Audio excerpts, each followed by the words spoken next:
Welcome to the Banker Lamp. Please enjoy the video. In this video, I will explain how to play Subway Surfers on PC. Many players enjoy this fast-paced game on their mobile devices, but playing on a computer offers a fantastic experience with a bigger screen and more precise controls.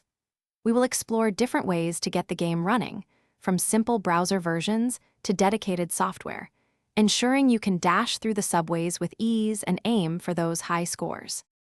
There are several excellent ways to play Subway Surfers on your computer.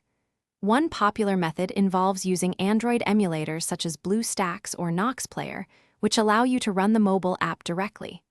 Alternatively, you can find browser-based versions on various gaming websites, offering instant play. For Windows users, an official desktop version is also available, providing a seamless experience. Most methods require at least 4 GB of RAM and 5 GB of free disk space for optimal performance. Controlling your character on PC is straightforward and often more precise than touch controls. You will primarily use your keyboard, the left and right arrow keys to switch lanes, the up arrow key to jump over obstacles, and the down arrow key to roll or slide under barriers.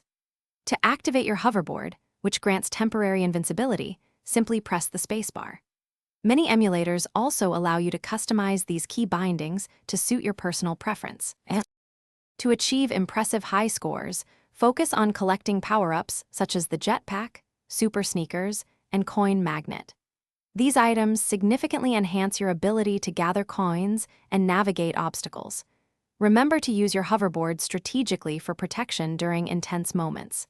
Completing daily challenges and missions is crucial for earning extra resources, and consistently upgrading your power-ups will ensure they provide maximum benefit throughout your endless run.